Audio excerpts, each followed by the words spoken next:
അൽഹംദുലില്ലാഹ് ബിനിഅമതിഹി തതിമുസ് സ്വാലിഹാത്ത് വസ്സലാത്തു വസ്സലാമു അലാ അഷ്റഫുൽ മുർസലീൻ വഅലാ ആലിഹി വസഹ്ബിഹി അജ്മഈൻ. ഇൻ ഉരീദു ലിൽ ഇസ്ലാഹ മസ്തതഅതു വമാ തൗഫീഖി ഇല്ലാ ബില്ലാഹ് അലൈഹി തവക്കൽതു വഇലൈഹി ഉനീബ്. റബ്ബി ഇശ്റഹ് ലി സദ്രി വയസ്സിർ ലി അംരി വഹ്ലുൽ ഉഖ്ദതം മിൻ ലിസാനി യഫ്ഖഹു ഖൗലി. പ്രിയമുള്ള സഹോദരി സഹോദരങ്ങളെ, അസ്സലാമു അലൈക്കും വറഹ്മത്തുള്ളാഹി വബറകാതുഹു. ഖൈസ് ഇബ്നു കസീർ ഖാല ഖദിമ റജുലുൻ മിനൽ മദീനത്തി അലാ അബീ ദർദാ റളിയല്ലാഹു അൻഹു വഹുവ ബിദമഷ്ക്. ഖൈസ് ഇബ്നു കസീർ റളിയല്ലാഹു അൻഹു റിപ്പോർട്ട് ചെയ്ത ഹദീസിൽ കാണാം, മദീനയിൽ നിന്ന് ഒരു മനുഷ്യൻ ദമസ്കസിലുള്ള അബൂദർദാഇന്റെ അടുക്കൽ വന്നു. ഫഖാല മാ അഖ്ദമക യാ അഖീ. അപ്പോ മദീനയിൽ നിന്ന് ഒരാള് ഡമസ്കസിലേക്ക് വരിക, സിറിയയിലേക്ക് എത്തണമെങ്കിൽ എന്തെങ്കിലും കാരണമാണ്. അപ്പൊ അദ്ദേഹത്തോട് ചോദിക്കുക, എന്താ സഹോദര താങ്കൾ വന്നത്, താങ്കൾ എന്തിനാണ് വന്നത് എന്ന് ചോദിക്കുമ്പോ ഫഖാല ഹദീസുൻ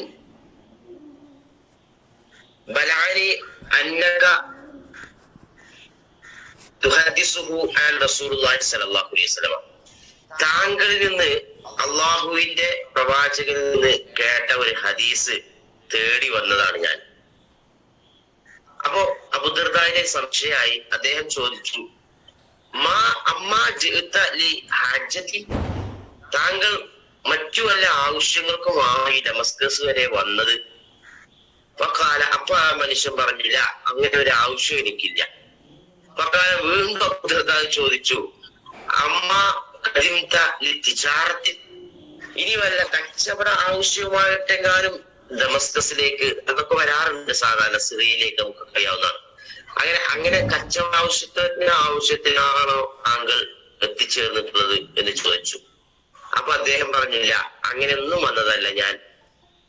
മാ ജിഅ്തു ഇല്ലാ ഫീ ത്വലബി ഹാദൽ ഹദീസ്, ഞാൻ താങ്കളിൽ നിന്ന് ഒരു ഹദീസ് അന്വേഷിച്ചു മാത്രം അങ്ങോട്ട് എത്തിയതാണ് എന്ന് പറഞ്ഞു. അതായത് അബൂദർദാ റളിയല്ലാഹുവിന്റെ അടുക്കൽ ഒരു ഹദീസ് ഉണ്ട്, അത് അന്വേഷിച്ച് അത് കിട്ടണം എന്ന് ആഗ്രഹിച്ച് താങ്കളിൽ അത് ആഗ്രഹിച്ച് മാത്രം വന്നതാണ്, വേറൊരു ഉദ്ദേശവുമില്ല മദീനയിൽ നിന്ന് ഡമസ്കസ് വരെ എത്താൻ അദ്ദേഹം പറഞ്ഞപ്പോ ഖാല, അപ്പൊ അബൂദർദാ റളിയല്ലാഹു പറഞ്ഞു, ഫഇന്നി സമീഅതു റസൂലുള്ളാഹി സ്വല്ലല്ലാഹു അലൈഹി വസല്ലം, റസൂൽ കരീം സ്വല്ലല്ലാഹു അലൈഹി വസല്ലമയിൽ ഞാൻ കേട്ടു, യഖൂലു, അദ്ദേഹം പറയുന്നു, മൻ സലക ത്വരീഖൻ യംബഗി ഫീഹി ഇൽമൻ സലഖല്ലാഹു ബിഹി ത്വരീഖൻ ഇലൽ ജന്ന. നമ്മളൊക്കെ കേട്ട ഹദീസാണ് എങ്കിൽ പോലും ആ ഹദീസ് തേടിയെത്തിയ മനുഷ്യന്റെ ആ ആഗ്രഹവും, അതായത് അത്രമാത്രം ദൂരം സഞ്ചരിച്ച് വെറും ഒരു അള്ളാഹുവിന്റെ റസൂലിൽ നിന്ന് കിട്ടിയ ഒരു അറിവിനെ തേടാൻ വേണ്ടി എത്തിയതിന്റെ പേരിൽ അതുകൊണ്ട് മാത്രമാണ് ഞാൻ ഇത് ഉദ്ധരിക്കാനുള്ള കാരണം. ഇത് മാത്രമല്ല, ഇതിനോട് അനുബന്ധമായിട്ട് ഒരു ചെറിയ സംഭവം കൂടി പറഞ്ഞുകൊണ്ട് ഞാൻ അവസാനിപ്പിക്കുകയാണ്. അദ്ദേഹം പറഞ്ഞത്, റസൂൽ കരീം സ്വല്ലല്ലാഹു അലൈഹി വസല്ലം പറഞ്ഞു, ആരെങ്കിലും അറിവ് തേടിയിട്ട് ഒരു മാർഗത്തിൽ പ്രവേശിച്ചാൽ പിന്നെ അദ്ദേഹത്തിന് സ്വർഗത്തിലേക്കുള്ള വഴി അവന് അള്ളാഹു എളുപ്പമാക്കി കൊടുക്കുമെന്ന് തന്നെയാണ്.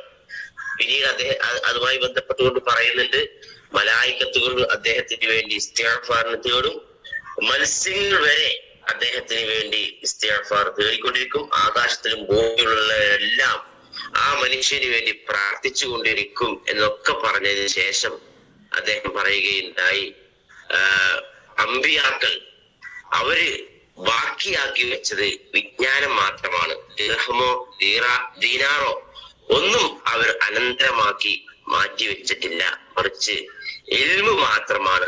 ആരെങ്കിലും ആ വിജ്ഞാനമാണ് അനന്തരമായിട്ട് എടുത്തതെങ്കിൽ ഫഖദ് അഖദ ബിഹി അഖദൻ ബിഅള്ളിൻ വാഫിരിൻ എന്നാ പറയുന്നത്, അവന് മഹത്തായ ഒരു ഓഹരിയാണ് ലഭിച്ചിട്ടുള്ളത് എന്നാണ്.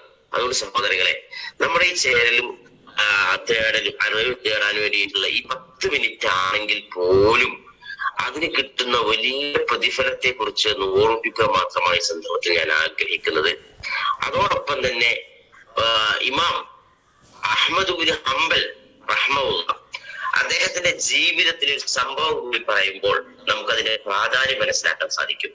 അദ്ദേഹം ജീവിച്ചിരുന്നത് ബാഗ്ദാദിലാണ്, ആ ഇറാഖിലെ ബാഗ്ദാദിൽ. അദ്ദേഹം അവിടെ നിന്ന് ഈ പറഞ്ഞ സിറിയയിലേക്ക്, ഡമസ്കസിലേക്ക് തന്നെയുള്ള ഷെയ്ഖുൽ ഹദീസ്, അദ്ദേഹം ഒരു ഹദീസ് പണ്ഡിതൻ അവിടെ ഉണ്ട് എന്നും അദ്ദേഹത്തിന് ചില ഹദീസുകൾ അറിയാമെന്നും മനസ്സിലാക്കിക്കൊണ്ട് അദ്ദേഹം കാൽനടയായിക്കൊണ്ട് യാത്ര ചെയ്യുകയും ചെന്ന വേളയിൽ അദ്ദേഹത്തിന്റെ വീട്ടിൽ അന്വേഷിച്ചു ചെന്നപ്പോ ആ ഷെയ്ഖുൽ ഹദീസ് ഒരു നായക്ക് ഭക്ഷണം കൊടുത്തുകൊണ്ടിരിക്കുന്നതാണ് ഈ അഹ്മദ് ബിൻ ഹംബൽ കാണുന്നത്. അപ്പൊ അദ്ദേഹം സലാം പറയുന്നു. അദ്ദേഹം ആ നായക്കിന്റെ ഭക്ഷണം കൊടുത്തുകൊണ്ടിരിക്കെ തന്നെ ഇദ്ദേഹത്തെ ശ്രദ്ധിക്കാതെ തന്നെ സലാം മടക്കി അദ്ദേഹത്തിന്റെ പ്രവൃത്തിയിൽ ഇങ്ങനെ മുഴുകിക്കൊണ്ടിരിക്കുകയായിരുന്നു. പിന്നീട് നായ ഭക്ഷണമൊക്കെ കഴിച്ച് തൃപ്തിപ്പെട്ടുകൊണ്ട് സന്തോഷത്തോടു കൂടി വാലാട്ടി അദ്ദേഹത്തിന് അവിടുന്ന് ആ നായ പോയ ശേഷം അദ്ദേഹം തലയുയർത്തിയിട്ട് ഇമാം അഹ്മദ് ബിൻ ഹംബലിനോട് ചോദിക്കുന്നു, സഹോദര, മുഷിഞ്ഞു പോയോ? ഇച്ചിരി നേരമായല്ലോ താങ്കൾ എന്നെ കാത്തിരിക്കുന്നത്. അപ്പോ സാരമില്ല, എന്താ ഈ പിന്നെ ജീവി സാധാരണ ഞങ്ങളുടെ നാട്ടിൽ കാണാത്തൊരു ജീവിയാണ്. എന്നെ അന്വേഷിച്ചുകൊണ്ട് അല്ലെങ്കിൽ എന്നെ തേടി വന്നതാണ്, എന്നിൽ പ്രതീക്ഷ അർപ്പിച്ചുകൊണ്ട് വന്നതാണ്. അതുകൊണ്ട് ഞാൻ കരുതി എന്നിൽ പ്രതീക്ഷ അർപ്പിച്ചുകൊണ്ട് വന്ന ഒരാളുടെ പ്രതീക്ഷയെ ഭംഗം വരുത്താൻ ഞാൻ ആഗ്രഹിക്കുന്നില്ല. കാരണം പ്രവാചകൻ സല്ലല്ലാഹു അലൈഹി വസല്ലമയിൽ നിന്ന് ഒരു കേട്ട ഹദീസാണ് എന്നെ അതിന് പ്രേരിപ്പിച്ചത്. പ്രവാചകൻ പറഞ്ഞു, നമ്മൾ ആരെങ്കിലും പ്രതീക്ഷ അർപ്പിച്ചുകൊണ്ട് നമ്മുടെ അടുക്കൽ വന്നാൽ ആ മനുഷ്യന്റെ പ്രതീക്ഷക്ക് ഭംഗം വരുത്താതെ ആരെങ്കിലും ആ പ്രതീക്ഷ നിറവേറ്റി കൊടുത്താൽ നാളെ ഒരു പ്രതീക്ഷക്കും വകയില്ലാത്ത പരലോകത്ത് അള്ളാഹു അദ്ദേഹത്തിന്റെ പ്രതീക്ഷക്ക് ഭംഗം വരുത്തുകയില്ല എന്നൊരു ഹദീസ് ഞാൻ മനസ്സിലാക്കി കേട്ടിട്ടുണ്ട് എന്നതിന്റെ പേരിലാണ് ഈ നായ എന്നെ തേടി വന്നത്. ആ നായക്ക് ഭക്ഷണം കൊടുത്തപ്പോൾ അതിൽ മുഴുകിയത് കൊണ്ടാണ് സഹോദര ഞാൻ താങ്കളെ ശ്രദ്ധിക്കാതെ പോയത്, മറ്റൊന്നും വിചാരിക്കരുത് എന്ന് പറഞ്ഞപ്പോ ഇമാം അഹ്മദ് ബിൻ ഹംബലിന്റെ മനസ്സിൽ അതുവരെ ഉണ്ടായിരുന്ന നീരസം എല്ലാം പോവുകയും ആ ഷെയ്ഖുൽ ഹദീസിനോട് അദ്ദേഹത്തോട് പറഞ്ഞു, സാരമില്ല, ഞാൻ താങ്കളുടെ ഒരൊറ്റ ഹദീസ്, ഇത് മാത്രം മതി, കഫാ ബി ഹാദൽ ഹദീസ്, ഈ ഒരൊറ്റ ഹദീസ് മാത്രം മതി, ഞാൻ ഇതിനു വേണ്ടി മാത്രമാണ് താങ്കളുടെ അടുക്കിലേക്ക് ഇത്രയും ദൂരം സഞ്ചരിച്ചു വന്നത് എന്ന് പറഞ്ഞുകൊണ്ട് തിരിച്ചു പോയതായിട്ട് അഹ്മദ് ബിൻ ഹംബലിന്റെ ചരിത്രത്തിൽ നമുക്ക് വായിക്കാൻ കഴിയും സഹോദരങ്ങളെ. അതുകൊണ്ട് ഒരൊറ്റ ഹദീസിന് വേണ്ടിയിട്ട് എത്രയോ ദീർഘമായ യാത്രകൾ നടത്തിയിട്ട്, അതായത് രാജ്യങ്ങൾ തന്നെ വിട്ടുപോയി അത് തേടിപ്പിടിച്ചുകൊണ്ട് നമുക്ക് പകർന്നു നൽകിയ ആളുകളാണ് നമുക്ക് മുമ്പിൽ മഹാന്മാരായിട്ടും ആയിട്ടുള്ള ആളുകൾ എന്ന് മനസ്സിലാക്കിക്കൊണ്ട് അവരുടെ ആ മാർഗത്തെ പിൻപറ്റാനും എവിടെയാണോ ഇൽമുള്ളത് ആ ഇൽമിനെ അന്വേഷിച്ചുകൊണ്ട് ആ ഇൽമനുസരിച്ചുകൊണ്ട് കർമ്മത്തിൽ കൊണ്ടുവരാൻ ആ ഷെയ്ഖുൽ ഹദീസ് കാണിച്ചത് കർമ്മത്തിലേക്ക് മാറ്റുമ്പോഴാണ് അതിന് ഒന്നുകൂടി തിളക്കമുള്ളത് എന്ന് മനസ്സിലാക്കിയതും പഠിച്ചതും ജീവിതത്തിൽ പകർത്തി മുന്നോട്ട് പോകാനുള്ള തൗഫീക്ക് എല്ലാവർക്കും ഉണ്ടാവട്ടെ എന്ന് പ്രാർത്ഥിച്ചുകൊണ്ട് ഞാൻ വാക്കുകൾ സംഭരിക്കുന്നു. അള്ളാഹു നമ്മെ അനുഗ്രഹിക്കുകയും തുറക്കുകയും ചെയ്യുമാറാവട്ടെ. അസ്സലാമു അലൈക്കും വറഹ്മത്തുള്ളാഹി വബറകാതുഹു.